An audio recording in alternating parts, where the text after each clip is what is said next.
Alright guys, welcome back to the channel. So today I'm going to be doing a tier ranking of how many wins I think each NBA team is getting. So as you can see on the screen right here, I have a tier of 60 plus wins, 50, 40, 30, 20, and 10. So we're going to be going through all 30 NBA teams and buckle up, get ready. Let's get into the video. Alright, now we're going to be starting off with the Milwaukee Bucks, and last season they finished with 49 wins, I believe, and throughout like the off season and through the season, they ended up going through three head coaches. Obviously, Mike Budenholzer, who won them the ring, got fired. Adrian House through the first half of the season. Obviously, apparently he didn't pan out to the Bucks' liking, and then they got to Doc Rivers, and they ended the season on a rough note, eventually getting eliminated. I think at the very best they're going to win like 52, 53 games. I mean, Giannis is still Giannis. He's doing a very good job. But you have the issue of Dame getting really old. He isn't the guy that he used to be. He isn't that electric player. He still hits threes. He's hit a couple of clutch shots, but ultimately, I don't see the Milwaukee Bucks doing very much just because Doc Rivers, I don't think, is a competent enough head coach. So I think the Milwaukee Bucks, at the very best, end up with 52 or 53 wins. So they're going in the 50 wins tier. All right, now moving on to the Brooklyn Nets. The Brooklyn Nets ended with 32 and 50 record. I think it's going to be the same. They might get like a couple more wins. Obviously, you have Cam Thomas, who's very promising. Nick Claxton is a very good center for the Brooklyn Nets, and you obviously also have Ben Simmons coming back. Who knows what he's going to do? But other than that, the Brooklyn Nets aren't really going to be doing much. I mean, it just sucks to see like how they went from being a super team with Kevin Durant, James Harden. They also had Blake Griffin and Kyrie, and just like that, in the span of a couple of years, they went from being like a 50-win team, potential even 60 wins, to down to like 30 plus. So the Brooklyn Nets, I think, are just going to end up with like 34, 35 wins. Moving on to the New York Knicks. The New York Knicks ended the season 50 and 32 as in the second seed in the Eastern Conference. I think they're gonna be another 51 team. In fact, I think they're gonna be better than the Milwaukee Bucks again. Obviously they did trade for Mikal Bridges, so you have that kind of Villanova connection with Jalen Brunson, obviously Bridges, Dante DiVincenzo and Josh Hart, and you obviously have OG Anunoby coming back. You have Julius Randle coming back. That team's going to be a really, really good team. I don't think they're going to be better than the Celtics. I could see them winning upwards of 57, maybe even 58 games, but I think a realistic um, sort of benchmark for them is going to be 50 games, because an issue is that Thibodeau does run his starting lineup into the ground. He doesn't really trust his bench very much, and I see that as a potential issue brewing for the New York Knicks. And I think that they could win 54, 55 games, but to get to that level, Thibodeau really needs to put more trust into his bench, and they need to, they have very good chemistry, but they need to increase the bench chemistry, because otherwise you're just running your guys into the ground, you're running them tired, you're going to increase the risk for injury, and we saw what happened. Josh Hart was playing his head off. Dante DiVincenzo, Jalen Brunson obviously broke his hand.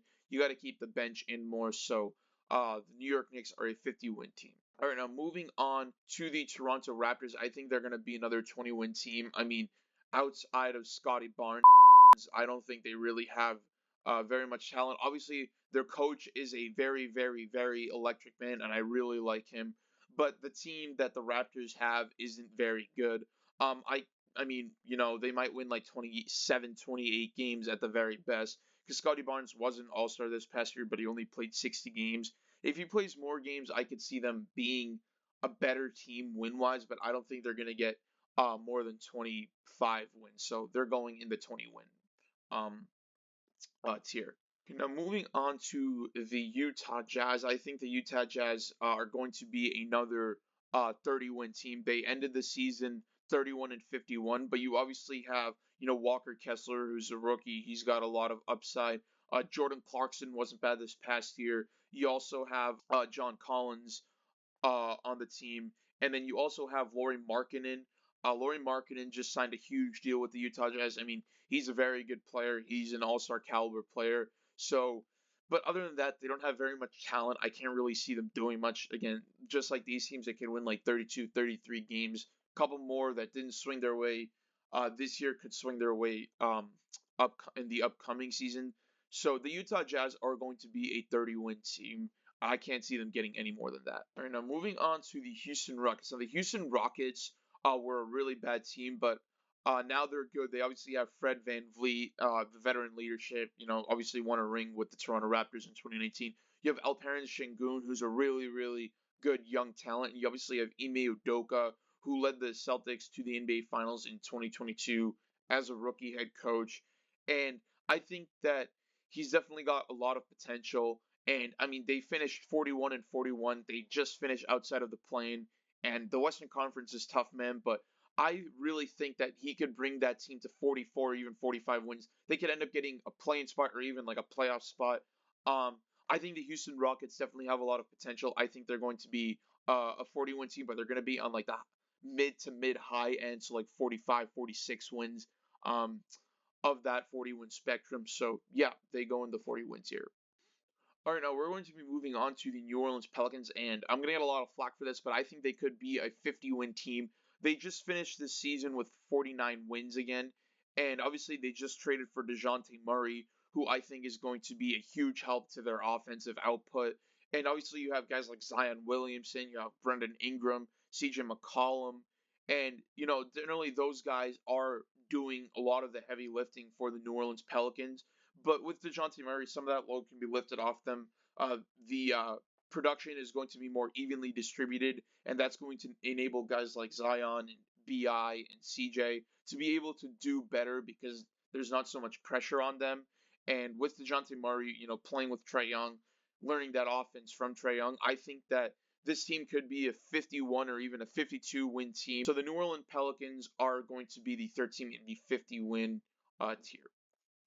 All right, now we're going to be moving on to the Los Angeles Lakers. I think they're going to be another 40 win. They're going to have another 40 win season. Obviously, LeBron James just signed a deal um, with the Lakers. You still have Anthony Davis, one of the best defensive guys in the league. They just came off of a great Team USA experience, and they're looking to bring that to LA. Obviously, you have Austin Reeves, who's actually quite a good player. You obviously have D'Angelo Russell. You still have Rui Hachimura, and then you just got JJ Redick as your new head coach. So I think they're still going to be a 40 win team. They obviously just came off of a 47 win season, but I think they're going to remain in that like 45 to like 47, 48 win sort of range. I don't think they're going to be getting any more than that because the Western Conference did just get better, and this team is just. This team hasn't really been competing ever since that bubble year, so I think that the Lakers are going to get 46 wins in that range. Okay, now we're going to be moving on to the Chicago Bulls. I think they're going to be down to a 30-win team. Obviously, you lose Alex Caruso to the Oklahoma City Thunder. You do get Josh Giddey back, who's going to play with he's obviously going to be playing with Kobe White in the backcourt. And you also lose DeMar DeRozan to the Sacramento Kings. I think that's a huge loss, and that takes him down, um, so from 39 to like 35, 34 wins. And that's a big loss, so that could put them out of the play-in. But they're still in that 30-win tier, so I think that the Chicago Bulls are going to be like a 34 wins team. All right, now we're going to be moving on to the Minnesota Timberwolves. I think the Minnesota Timberwolves are going to be on the high end of the 50 win spectrum. They obviously just came off of a 56 win season. They just went to the conference finals. They obviously lost to Dallas in 5. And Anthony Edwards, the trajectory he's taken since being drafted in 2020 is just, great. Carl Anthony Towns is still a good player. Rudy Gobert just came off of Defensive Player of the Year. You obviously had Naz Reid win Sixth Man of the Year. And you obviously have Chris Finch, who's a phenomenal head coach. You still have Mike Conley, Jaden McDaniels. That team is going to be very, very good. I could see them winning 58, even 59 games. I don't think they're quite, experienced enough, the younger guys, to get to that 60 win tier. For them to do that, they have to, produce a little bit more.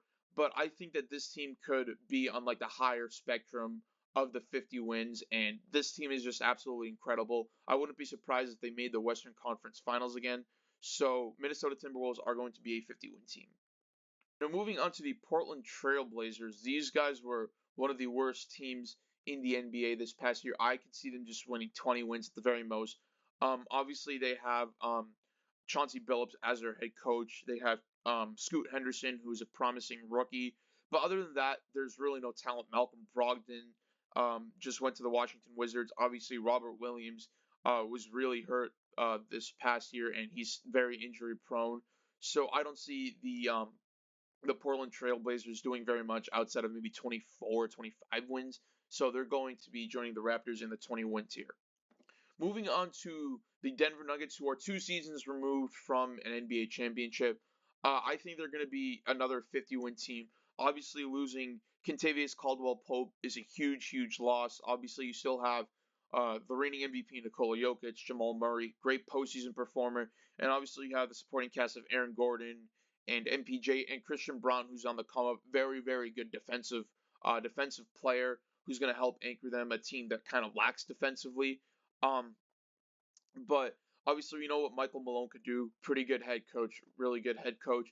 But I mean, just losing Contavious Caldwell-Pope, losing KCP, and losing Bruce Brown the offseason prior in free agency, that's a huge, huge loss. And that bench production has really taken a toll. And, Contavious Caldwell-Pope is a huge part. He was in the starting lineup, obviously. And that veteran leadership is going to transfer over to Orlando. And losing those two guys are a huge loss. I still think they're going to be like a 55, 56 win team because Jokic is Jokic, Jamal Murray is Jamal Murray, Aaron Gordon and MPJ are both very good role players, play their roles very very well. But other than that, I don't really see the Denver Nuggets, keep on competing, and especially with the West getting tougher and tougher. They just finished as a 2 seed. I could see them going to the 3 seed. But the Nuggets are still the Nuggets. They're still a really good team, so they're in that 50-win tier. Okay, now moving on to the Oklahoma City Thunder. This is a really hard one. They just finished as a 1 seed. They won 57 games. SGA was obviously runner-up to Nikola Jokic and MVP.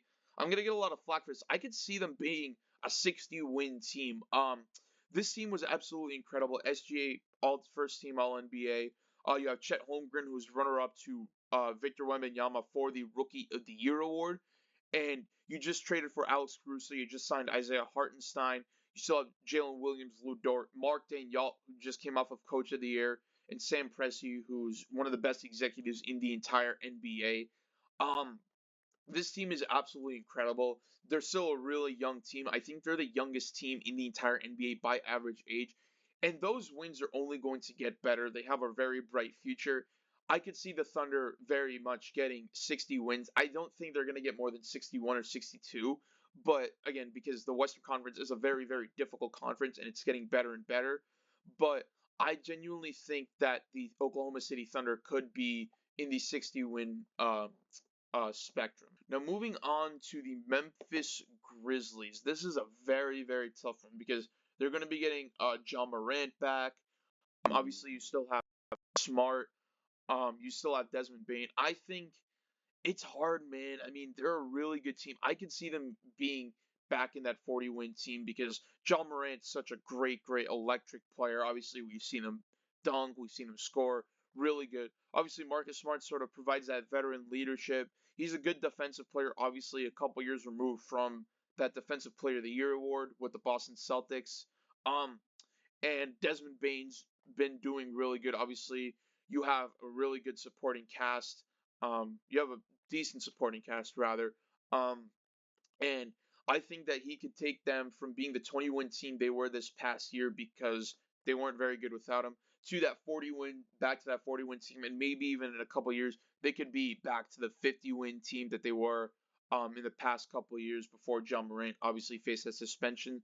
So the Memphis Grizzlies are going to be in that 40-win tier. All right, now moving on to the defending Western Conference champion Dallas Mavericks. I think they're going to be in the 50-win tier. Obviously, they just won 50 games. I think they could be a 53 win team. Obviously, Luka Doncic, third in MVP, first team All NBA. Kid in his as the head coach. Obviously, you have Kyrie Irving and Luka in their first year together. You guys like Daniel Gafford, PJ Washington to provide some support, and Derek Lively, who's a really good rookie in the paint. Didn't had a streak of not missing any field goals throughout the playoffs up until the NBA Finals or the Western Conference Finals, I believe.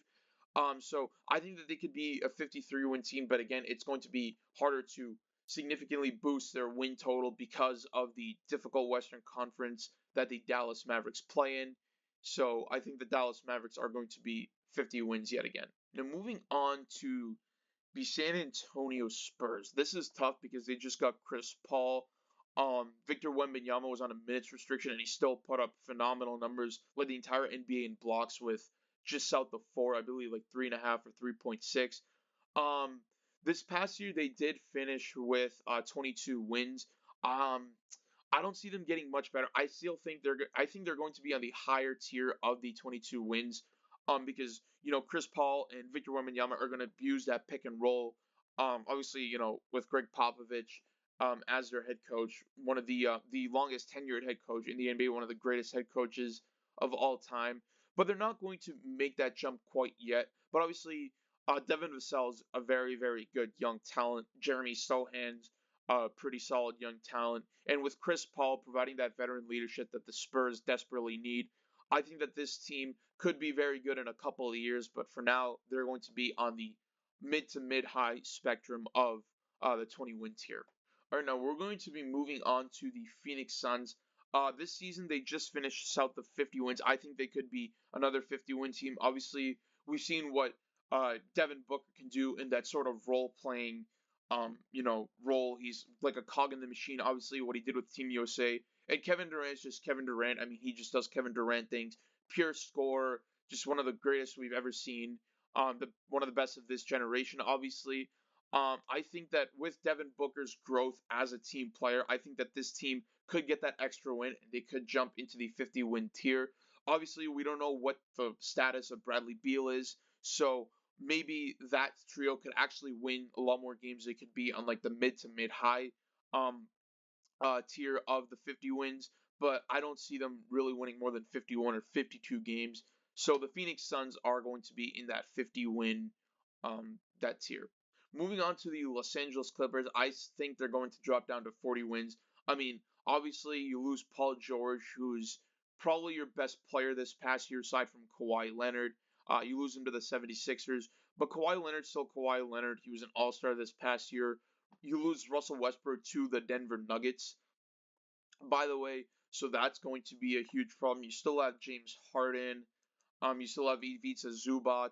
But other than that, I don't really see them winning more than 45, 46 games. This past year, they did win 51 games. A lot of people thought they were going to make a deep run, but obviously Kawhi Leonard's really injury prone. James Harden's doing James Harden things. But other than that, I don't really see them doing much. I think that their window to make a deep playoff run is closing very, very quickly because all the guys on their team are getting quite old. So the Los Angeles Clippers are going to be a 40-win team. Now moving on to the Golden State Warriors, again, 40-win team. Obviously losing Klay Thompson to the Dallas Mavericks was a big loss, the loss of Splash Brothers. But they still have the greatest shooter of all time in Stephen Curry. He's aging like a fine wine. Obviously played his mind off on Team USA, and he's going to translate that back to the Bay. And you obviously have guys like Trace Jackson Davis, Brennan Pajemski, Andrew Wiggins, Draymond Green, and Steve Kerr at the helm of it all.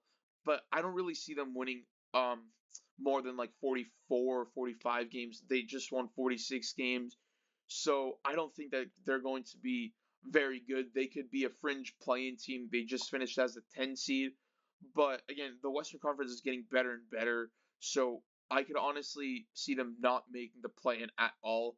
So the Golden State Warriors, the 40-win tier. Moving on to the Detroit Pistons, there's really not much to say. They're literally the worst team in the entire NBA. They just came off of 15 wins or 14 wins, I believe, on the mid 10s. Literally, I can't really say how bad this team is. The longest single season losing streak in NBA history. Hurry it up, will ya? We're hungry over here. Look at us. My kids haven't eaten. And I mean, I really can't say much. So the Detroit Pistons, they just straight up suck. Now moving on to the Sacramento Kings, they're going to be another 40-win team. Obviously, we know what De'Aaron Fox can do. We know what Domantas Sabonis can do. We've seen, we obviously saw that DeMar DeRozan came over. We have Keegan Murray, Malik Monk, and Mike Brown is one of my favorite head coaches. He's one of the best head coaches really stand-up guy. And again, the Western Conference is so tough, but these guys are so resilient. And ever since that 2023 season, they've been doing really good. And I could see them being like the 6th seed or even like a higher playing team, like the 7 or 8 seed. So the Sacramento Kings are going to be really good for the next couple of years. But again, that window is going to be really closing because DeMar DeRozan is getting a little old. Domantas Sabonis and De'Aaron Fox are still young though, so Sacramento Kings are a 40-win plus team. Now moving on to the Cleveland Cavaliers, yet another 40-win team, just finished as the 4 seed, I believe, behind Milwaukee, New York, and obviously Boston. Donovan Mitchell just signed that deal. You obviously still have Darius Garland, Jarrett Allen, Evan Mobley. You have Dean Wade. JB Bickerstaff just got fired, so we don't know what their head coaching situation is like. Maybe bringing in a new head coach might decrease their wins, so they could end up being like a 44, 45, or even a 46-win team. But still, they're going to be a 40-win team. They're still a really good team. Obviously, Evan Mobley and Jarrett Allen are really good down low as your 4 and your 5. Donovan Mitchell is a really good shooting guard. He's an all-star, great scorer, great facilitator. And Darius Garland's one of the shiftiest young guys. So the Cleveland Cavaliers are going to be 40-win team yet again. All right, now we're going to be moving on to the defending champion, the Boston Celtics. They're going to be yet another 60-win team. I think they're still going to have the best record in the entire NBA. I mean, they literally did nothing but keep their guys. Obviously, you lose Svi Mykhailiuk, but you still have the main guys like Tatum just signed a deal, Brown just signed a deal. Last year, White just signed a deal. Jrue Holiday just signed a deal. Kristaps Porzingis. That whole core is staying together, and their chemistry is better than ever. Even though Porzingis is going to be out for the first month or two of the season, I believe.